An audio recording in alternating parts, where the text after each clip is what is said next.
Okay. Hello, everyone. How are you? Welcome to Scholars in Medical Innovation. This is a collaborative learning program in healthcare to develop new ideas and research with the blueprint of innovation. Today, we will discuss during this meeting about healthcare regulation. Hello, everyone. How are you? Just a moment. I have really double audio. Sorry, guys. Me too. So, I can hear like an we will discuss about two different products or processes in healthcare nowadays. One is related to digital health, as softwares, artificial intelligence, Internet of Things. The other one is related to medical devices, implants, and tissue engineering, for example.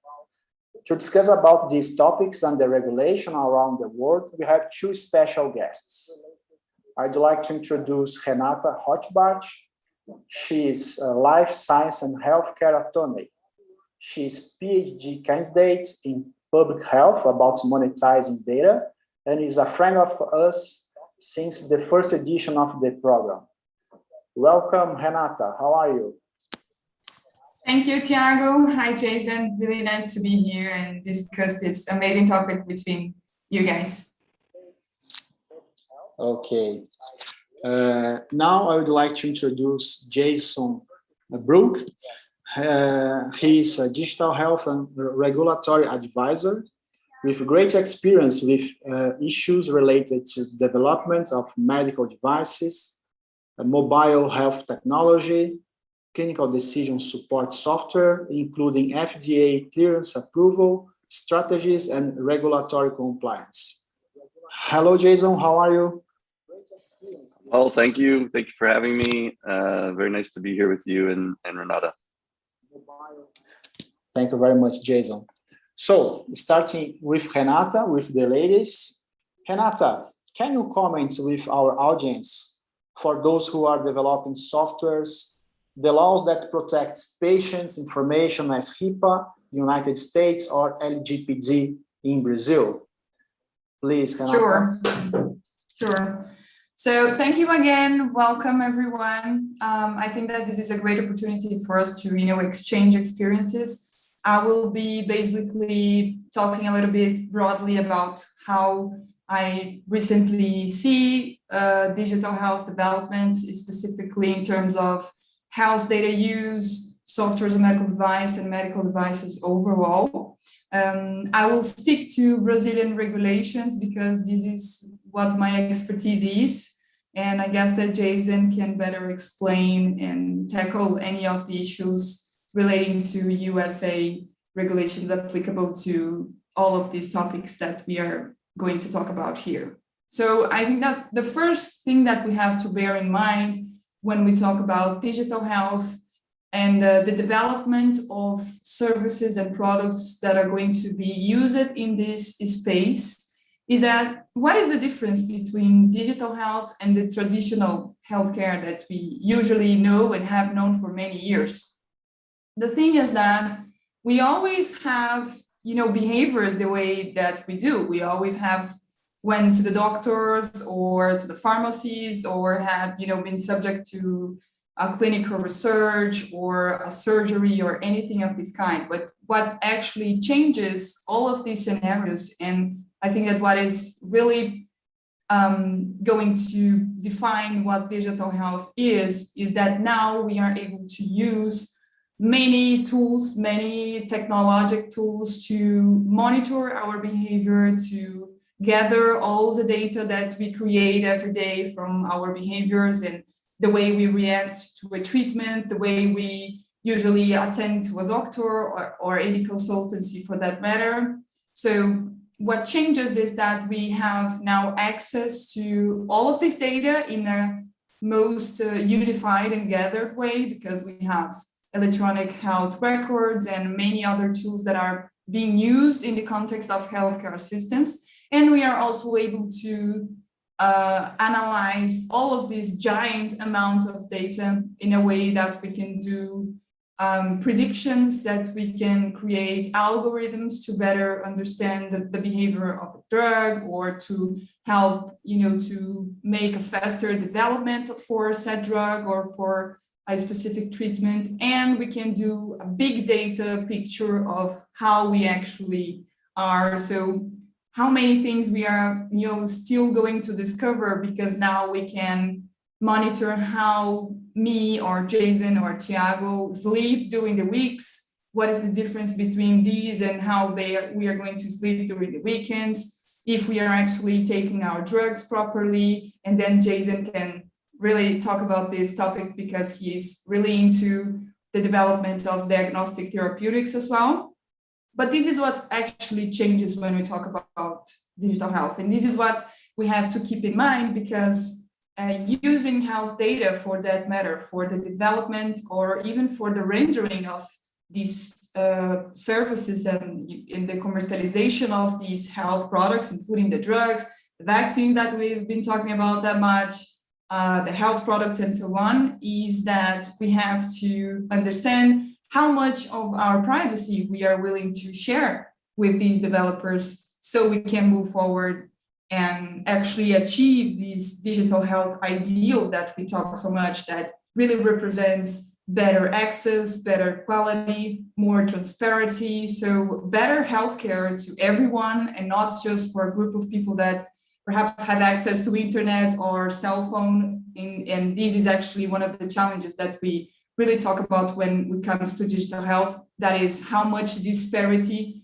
we are creating if we don't have solutions that can be democratized and be used by literally everyone in the world. So when we talk about privacy, this is not, I would say that this is not a recent discussion. This is actually old news for when we talk about, rendering healthcare services and assistance overall, because we always have had that idea that everything that we share with our doctors, with our health professionals, must be kept confidential. So we have always worked on that assumption that everything that we share with our medical and health professional team is going to be kept confidential. But this is not really the case anymore, because all of these companies and even developers, even clinical research entities, either publicly funded, privately funded, with an intention to make money out of it, or just purely for philanthropic purposes,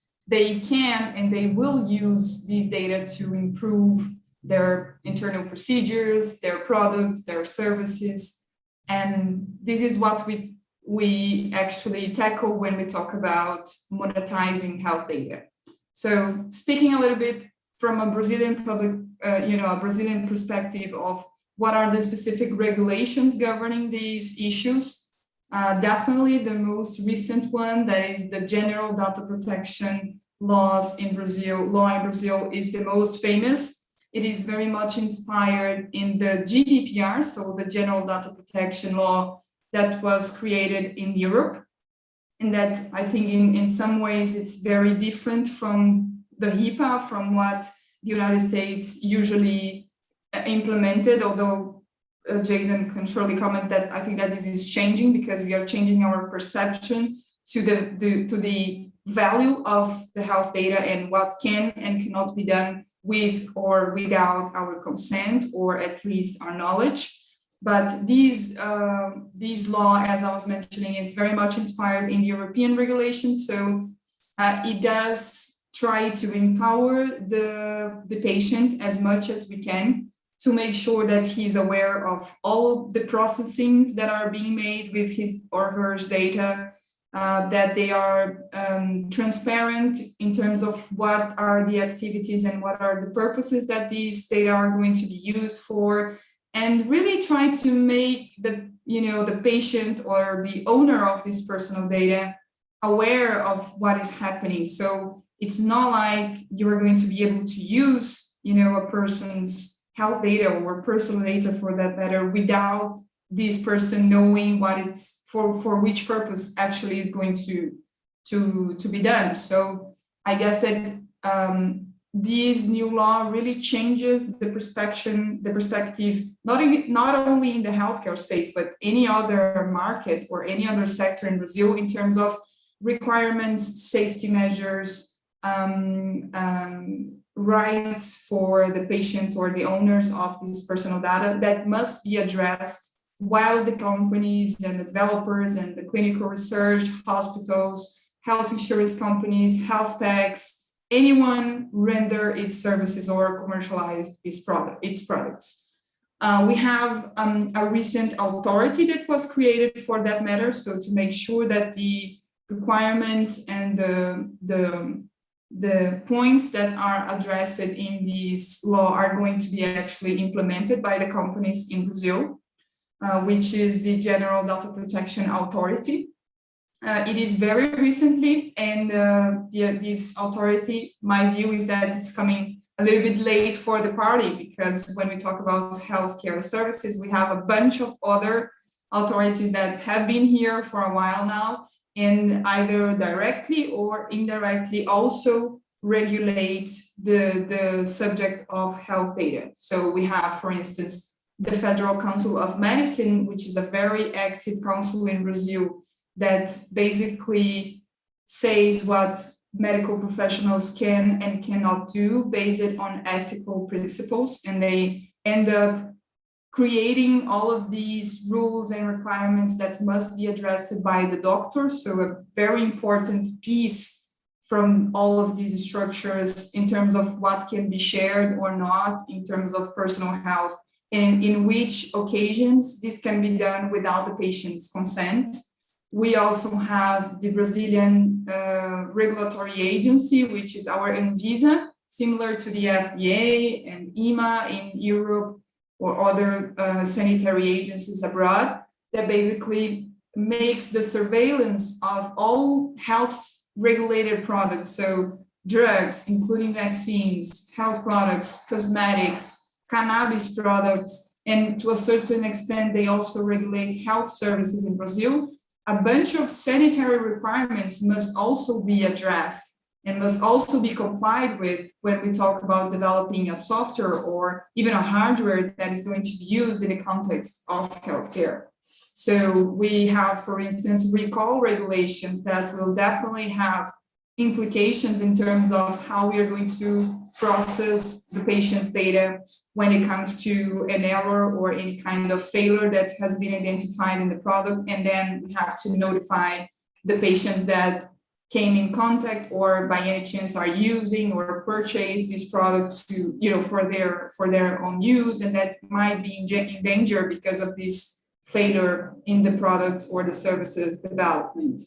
And we will also have, I'm not going to mention all of the authorities because there are a bunch, but I would like to emphasize lastly, our ethical research authority, which is the National Commission for Clinical Research with Human Beings in Brazil, CONEP, how we call in Brazil. And that is, always directly or indirectly regulating the matter of using personal data information, personal data in the context of clinical research. So as we are going to see during this chat, I think that every time that we want to put a drug or a health product or a software that will be used in the context of healthcare in the market, we have to do a bunch of studies. We have to make sure that all of these products have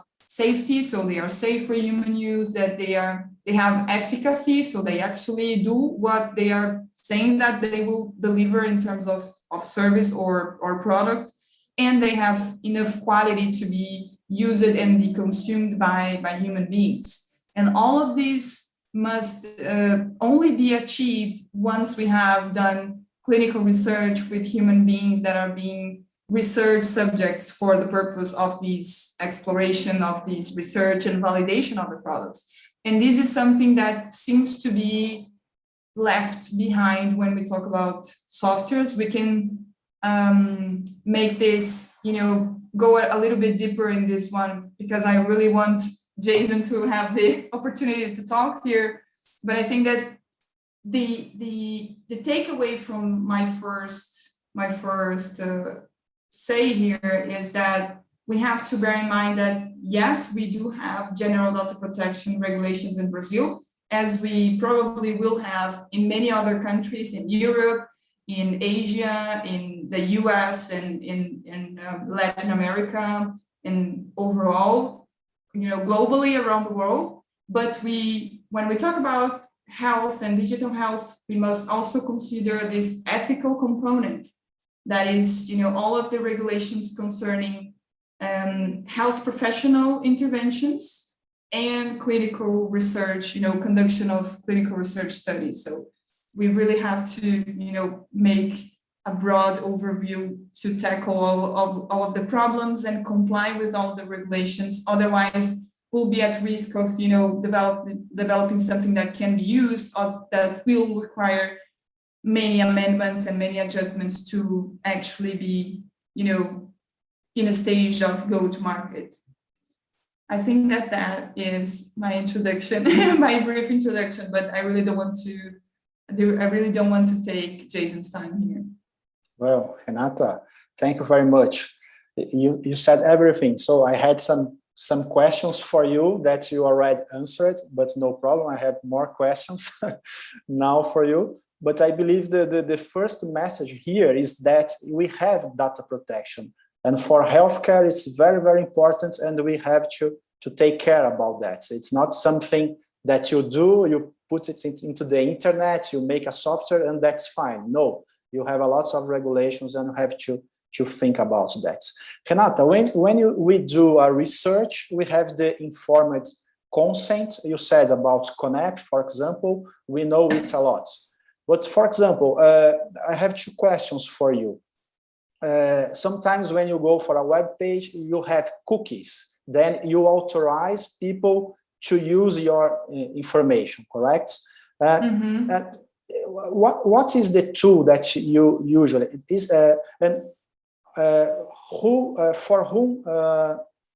who is the owner of that content, of that information? Is always the patient, or the company has the information and they can use that information with like a cookie, or you need in a contract saying that you use the information with no name exposure, but can they use that information for research, for studies and whatever? Sure. I'm going to talk about the Brazilian perspective of this, but Jason might have additional comments or impressions under his USA perspective. But one thing that has to be clear from the beginning is that your data belongs to you. My data belongs to me. I mean, anyone else besides or out of this in Brazil does not actually work. So and this is actually the intention of the Brazilian data protection regulations, to make sure that your wish, that your will in terms of what is going to be, done with your data is going to be fulfilled. Of course, there are going to be situations where, because the company or the entity has another legal justification, they will be allowed to use and to process your data without your consent. And the most, famous and applicable, I would say, example in terms of healthcare is a legal justification that we called tutela da saúde in Portuguese, and in English, I think that it would mean, caring for the person's healthcare. So taking care of of that person. And this means any kind of healthcare intervention, any kind of intervention with a healthcare professional or a healthcare service, a healthcare facility. There are many other legal justifications that can be used. So you use, a person's data, and including health data, without its consent, but should be the rule. When we talk about cookies, I think that there are certain questions that I'm not going to enter here, because I know that we are speaking, broadly in terms of what can and cannot be done. But the cookies policy of a website in Brazil must actually address and ask for the express consent of that person to use this information that is going to result from the person's use of that website for, you know, secondary or other purposes. So it has to be very transparent in terms of whether you want to be a subject or you want to be a possible customer for a product that you were, you know, searching online. And if you want, you know, Google and many other apps and sites to read your mind because it's something that you have just, you know, typed or looked for in, you know, in a couple of minutes, it's going to pop up any kind of advertisement in this regard. So it must be very transparent. And again, each processing of these health data must have a legal justification that can be either the person's consent or another legal justification, for instance, taking care of the, you know, person's health.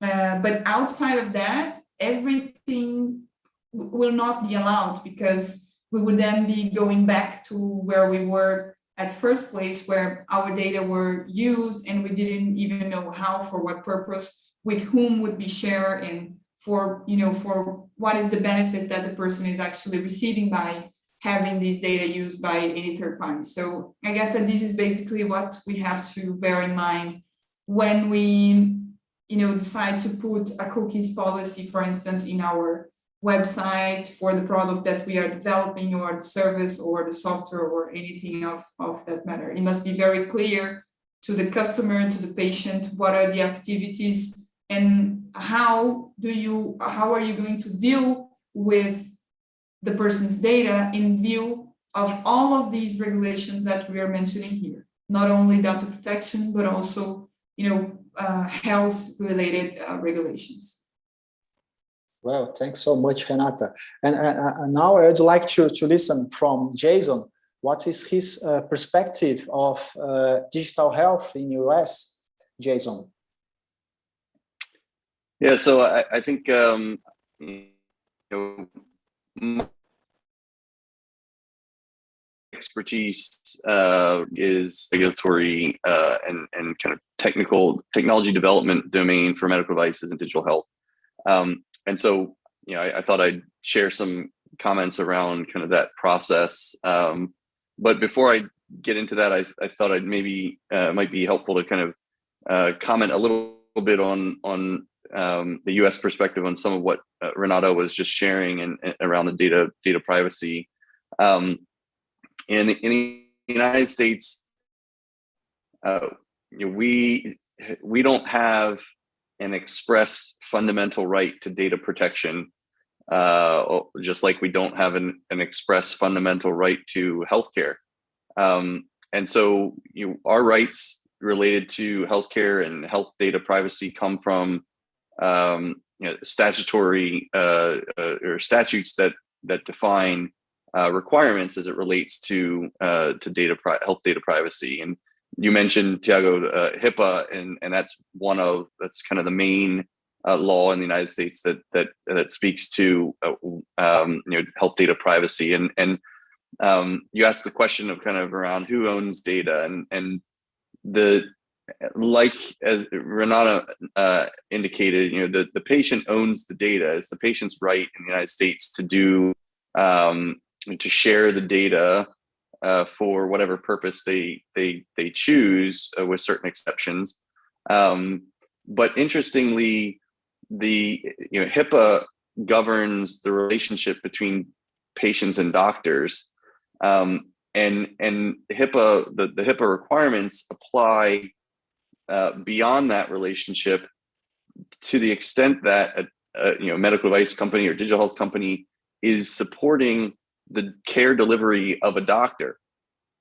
So, for example, if a patient goes directly to a technology company and shares their health data, you know, that is not directly subject to HIPAA, because the patient is choosing to disclose that information. Now, you know, U.S. government is working to kind of has been evolving thinking about data privacy, and even just last month, the Federal Trade Commission, the FTC, put out a policy statement essentially saying that digital health companies who are subject to a data breach will be required to notify patients of the data breach, and if they fail to, they would be subject to a penalty, which is something like $43,000 a day for every day that the data breach is not the patient's not notified of the data breach. So there's a very much a patchwork approach to enforcing and ensuring data privacy for patients, and that's not even to speak to the state level privacy requirements. So California is a leader in the United States when it comes to progressive and innovative policies in the health privacy space, and so in the United States we look to both the federal law as well as state laws to determine what are the legal requirements for things like data privacy. Stepping back to the kind of the process of the medical device and digital health development and commercialization, the data privacy is only a small part of the big picture and what it takes to get your product to the market and to keep it in compliance when the product is in the market, which is really where I spend most of my time, helping companies is getting the product through the FDA or in the EU and the notified bodies, and then following the laws and regulations once the product's in the market. And so, it's helpful to, I think it'd be helpful to kind of talk through that process a little bit. The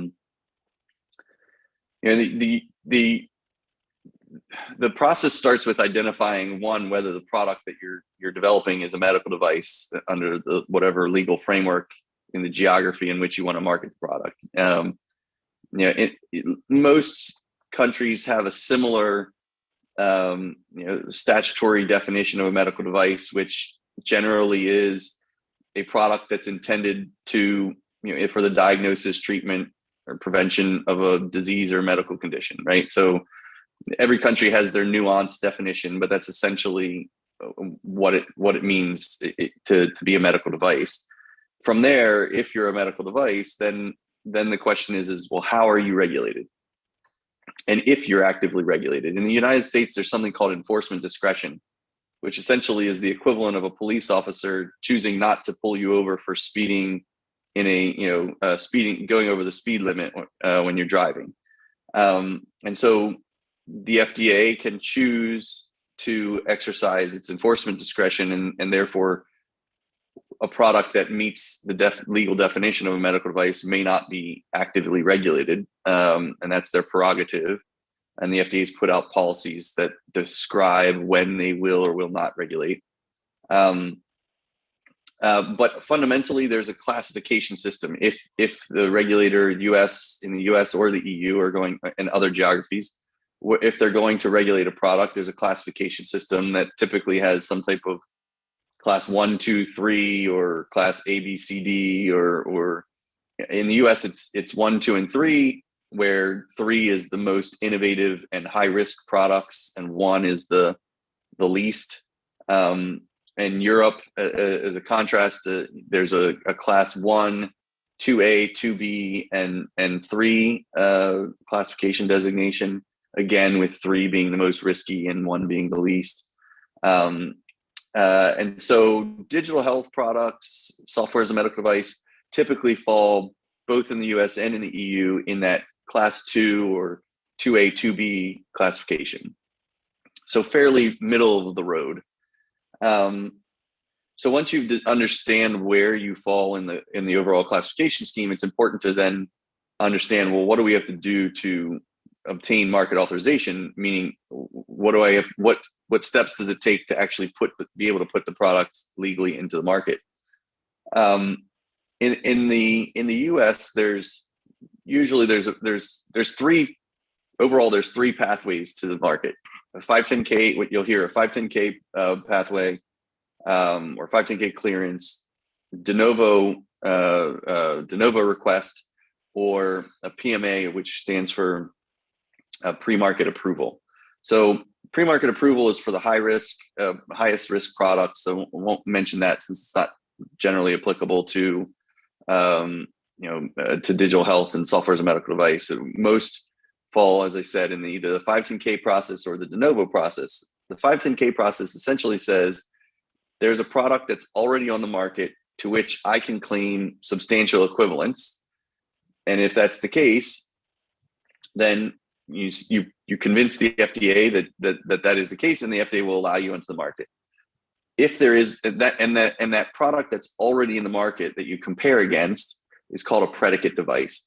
If there is no predicate device for your product, which means typically happens in AI domain, for example, because you're commonly doing a very innovative, you're developing an innovative technology, then you fall in this middle ground, which is the de novo process. Essentially, instead of saying that your product is substantially equivalent to an existing product, the legal standard is the benefits of the product outweigh the risks of the product. So the data that you present to the FDA are what are the benefits, what are the risks, and what is the analysis of whether the benefits outweigh the risks, and what controls can you put in place in your product to mitigate the risks as far as possible, or as low as reasonably practical. So that's kind of the U.S. Kind of the two pathways that are most relevant. And in comparing to the EU, the process is in my opinion much more laborious. And where 10 years ago the FDA was kind of seen as a blocker to innovation. The EU, particularly with the new medical device regulation that came into effect earlier this year, the EU has become much more challenging from a commercialization standpoint. And part of the challenge is that where the US relies on one agency, the FDA, to make determinations and make policy, the EU relies on a decentralized approach that involves what are called notified bodies, which are essentially third-party private organizations that are that evaluate the companies and the products and their technical documentation, much like the FDA would in the United States. But there are many different notified bodies, and each kind of has their own approach and has their own. Although there's meant to be consistency, and there are roles that are established by the European Commission, the reality is that commonly there are differences. Every notified body is different, and so that can create challenges for getting your product to the market. Fundamentally, whether you're talking about the US or the EU, whether you're talking about the 510K or de novo process, fundamentally, what it means to obtain market authorization is that you essentially have to present a set of technical documentation that say, this is the product, this is how we design and develop the product, this is how we tested the product, here's the results of all our testing, here's our analysis of risk,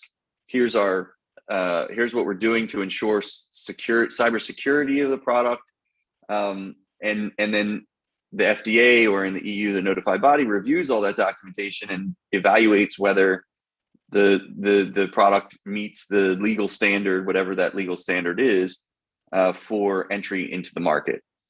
In a lot of ways, that is what I just described is what the vast majority of digital health companies focus on.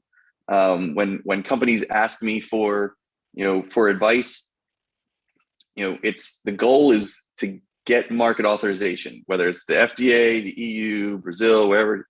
how do I get to the place where I can legally market this product?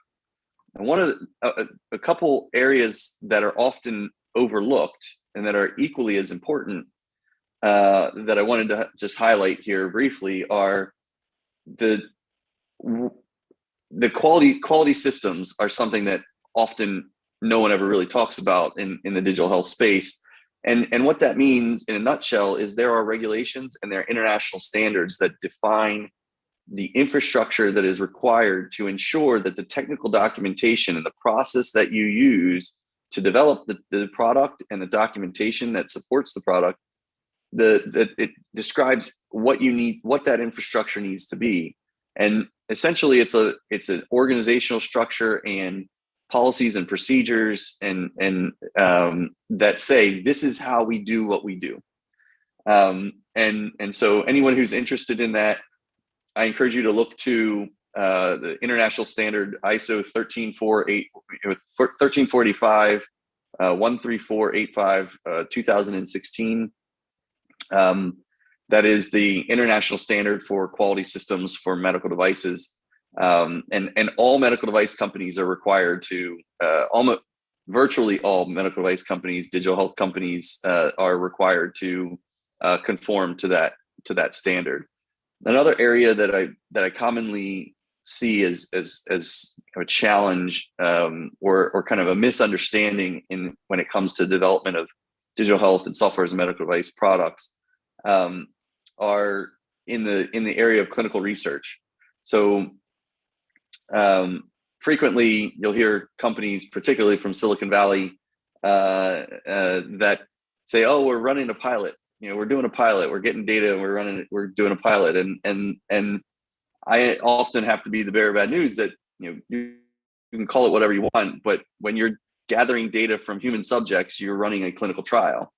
And there are rules and regulations around how you run a clinical trial and what you need to do in order to collect the data that you're collecting. How do you protect the information, to a previous part of our conversation?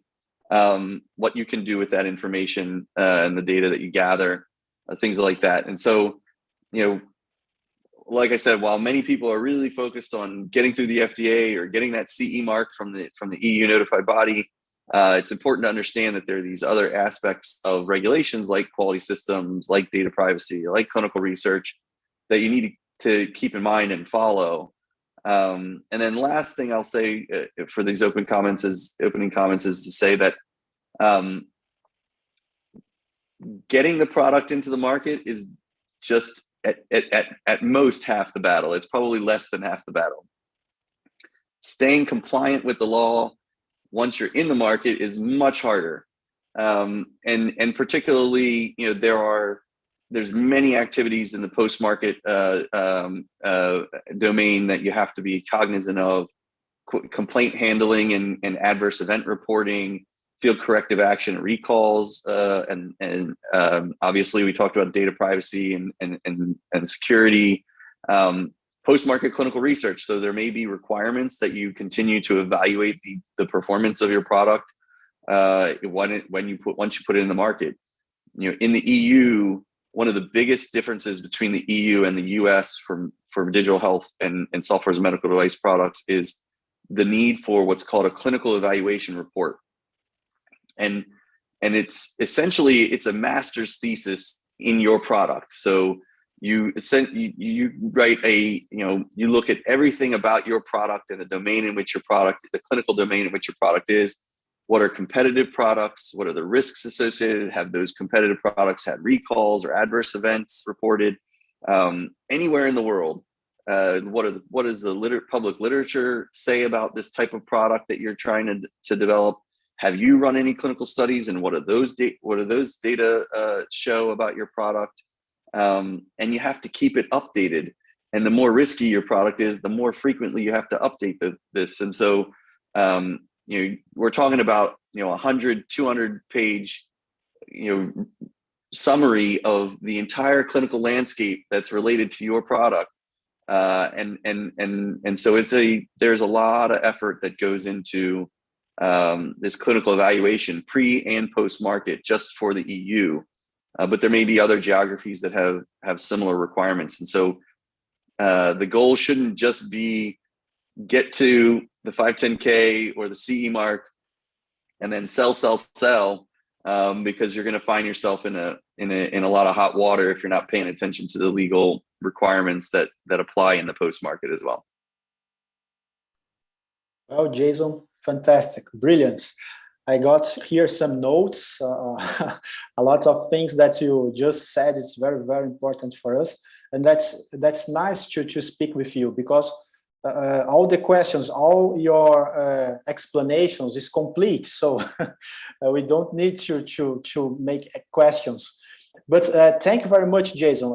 You spoke about the concepts of medical device. You spoke about the classification risk that's very similar in Brazil that we have here. And one thing about the pathways, as you said, 510K, I believe it's very, very interesting for you to approve something for the equivalence or similarity, as it's not a drug, correct? Because if not, if you have to do a clinical trial, I know that in the United States you have to pay, that's honest, for everyone, for the doctor, for the hospital, for the patients, and then you have millions of dollars of investments, and also you have time, maybe 5 to 10 years to approve a product. So this is a kind of a fast track, as I understand, that if you can classify your products on that, you may have this advantage that you don't need to do everything again, correct? Yeah, so the 510K yes. process, the 510K process often does not require any clinical data whatsoever. And that's actually critics of the 510K process often point to the fact that you can legally market a medical device without ever testing it on a human being. It's a little less common in that there's no testing on humans in the digital health and software space, but it's not necessarily an outright requirement for products that are able to get through the FDA in a 510K pathway. And the logic is there's a product that already has been in the market, it's been tested on humans, or it's been used on humans in the market, and my product is the same as or substantially equivalent to that product, and so there's no reason to believe that my product won't work or will be harmful to patients any more than that product that's already in the market would be. So it's a bit of a logical exercise to get to the conclusion that the product is safe and effective, but it is a very relative to the de novo process and the PMA process in the United States. The 510K is absolutely an abbreviated process and much more efficient than the other two. And just to give you a sense for cost, the fees that you pay to the FDA for reviewing a 510K are about $5,000 or $6,000. The fees for de novo submission are about $85,000, and the fees for a PMA are about $350,000. So, and the amount, the fee is a function of how much time the FDA has to put into reviewing the materials. So clearly, on the PMA side, there's a lot more materials, and there's clinical data, and there's a lot more that goes into the review there. Whereas on the 510K side of things, it's relatively light review, although it's still, there's a significant review process, but it's relative to the other two pathways, it's much lighter. Yeah, that's very interesting, Jason. Yes, can I add a compliment here from a Brazilian perspective? That is very, very interesting what Jason just shared, that the costs are linked to the amount of work that the FDA is going to have. In Brazil, Anvisa thinks a little bit differently in this regard, because they actually charge from the company, the fees according to the size of the company. So if it's a small company, maybe like 3,300 reais. And if it's a large company, depending on, how much the company, monetizes in Brazil, it can be like 3,000. So it's interesting that there are different ways of thinking on how, how we're going to charge for these reviews that are, commonly made by the health authorities and sanitary authorities overall. So the FDA does offer a discount for small businesses. So I think if your company has gross revenue less than $100 million in the previous taxable year, you can obtain a certification as a small business, and on that basis you get basically a 50%. You get 50% off. Discount. Yeah, but only for your first submission. I think it is. It's something of that sort. So Uncle Sam is not that good. He's not that nice. Yeah, and that was I was going to point, Jason and Renata, because for this you need the big companies, sometimes multinational companies, and the academy, if you don't collaborate, cannot go into this war, I believe. It's for big companies. And it's about collaboration. Either, the companies, the scholars, the investors, it has to be, smart collaboration, a collective sport, right?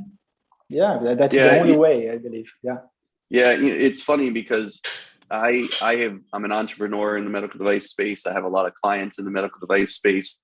And most of them are all very small businesses that are, for lack of a better word, struggling to, bring their products to market and help people with these innovations that they've created. And I often comment, at least anytime I can, to the FDA of how important it is to keep in mind the small business and the challenges that small businesses have. Yeah. Unfortunately, a lot of the influence, comes from large companies, because large companies have the resources, frankly, to engage with the FDA and lobby Congress and kind of be more in the face of the regulator to push the positions that are in their best interest. So, I would encourage small businesses, small medical device, small digital health companies, to find ways to engage with the regulators through public forums and trade associations, if you can, to be able to express your views on the regulations and how it applies to you and the challenges that you're facing in your development and commercialization process. This is very interesting, Jason, because here in Brazil, our regulatory agency, Anvisa, they let you to speak with them. So this communication is very, very important. But I also understand, as you said, that sometimes these agencies, they kind of block innovation because you need high level of quality of documentation, as you said, infrastructure, and everything you do for the in the process of your research. For example, the translational research in the animals, you have to use good manufacturing practice, laboratories, everything else, because if not, you have double the work. You have to do everything again to get that conclusions and for it to be validated. Guys, we have the 5 minutes at the end. I know that we could talk here for maybe 2-3 hours or more, but I will ask you first, Renata, to make your final comments, and if you can indicate for our audience some literature, books or websites to visit, so the guys can deep their knowledge on this subject about regulation and about innovation. Renata. Okay, well, we could actually speak, for more than 10 hours about all of these subjects, because these are very, very interesting, and we could, we have naturally a lot of expertise in this field. So there are many examples that could, that could be given here. I really like Jason's order, in terms of what is the process to the go-to-market. And when you go to market, I mean, there are other challenges that must be faced and must be addressed if you want to keep to keep your product or your service in the market. So I couldn't agree more with his comments. I think that there, my final remark is perhaps this concept that is in Brazil, it's relatively new, perhaps in the US less, but that is called decentralized clinical trials. And that can actually help small companies, small entrepreneurs to run clinical trials that are, so important for clinical research and development, either in the biotech industry with medical device, software as a medical device, or any other kind of treatment, because it's something that is actually being used in terms of adding, these technological tools like telemedicine, like softwares, like telemonitoring of patients in order to, make the clinical trials less, costly and in a much faster pace. So if we look for example, Apple's heart study or other, decentralized clinical studies that are being conducted, these are very encouraging news and results for small business, because you can make a clinical trial in much less time and, spending much less money. So of course, that these cannot be taken without the consideration to all of the ethical and regulatory aspects that we were mentioning here. So I think that this is something worth to look into it. And the article, the information that I would like to share, can I send it here and, just include in the chat here? Type here, Charlie. Okay. It's this article from BMJ that is quite recent, I think, and that actually describes where, digital health could be seen as failing, because it talks about many prediction models that were set during the pandemic to help, us counter the pandemic, and that in the end of the day, they didn't actually work because they lacked all of these aspects that we were discussing here. So they lack efficacy and safety and quality. So they were developed during the pandemic, but they could not be actually used for, taking clinical or medical decisions. And this is something that we have to, keep in mind, that anything that we develop must address all of these requirements, so it can be actually used, commercialized, and maintained and kept in the market for, as long as we want to. So this is my reflection for today. Well, Renata, thank you very much. Your article is already in the chat. Thanks a lot to share with us your knowledge and this article as well. So Jason will do the final comments now. Please, Jason.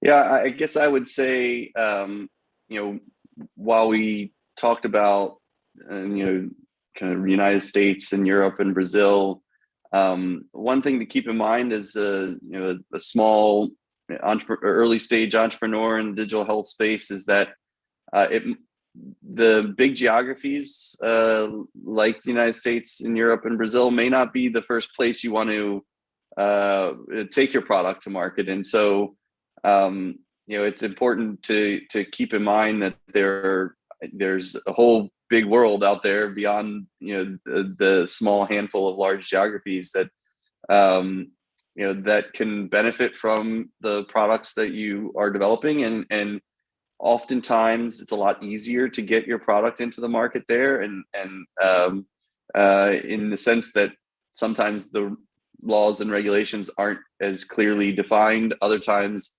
they're fairly clearly defined, but the burden is not as great. And so one thing that I would say is to consider whether there's an opportunity for you as an entrepreneur to bring your product to a country that is more accommodating for you as a small company to start to gather, user experience and performance data that maybe you could use later for an FDA or EU or Anvisa submission that can help you simplify the process that these larger geographies have established. but fundamentally, anyone who's developing technology in the digital health, digital therapeutics, software as a medical device space should be doing it with the intention of providing, good and better healthcare to patients. And so I fundamentally believe that these regulatory frameworks, these laws that have been established, serve an important purpose, and they should be respected. And so I encourage anyone who's wanting to get involved in this space to find a good lawyer who knows this space well, and keep them close and rely on them significantly to help you get your product in the market and to stay compliant once you do. Well, Jason, thank you very much. And you said something very, very important. All of us here are thinking about the patients. So the patient is in the center. If you keep on these thoughts, then we can get people together and do something great for the patients.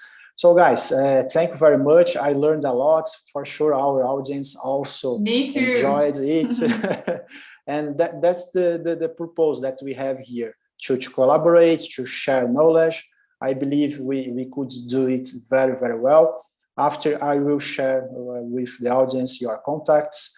And just thank everyone, Renata, Jason, the audience. So a great night for everyone, and I hope to see you personally soon. Very brief. Me too. Take care, everyone. Thanks. Bye, guys. Take care. Thank you very much. Bye-bye. Ciao. Bye. Bye-bye.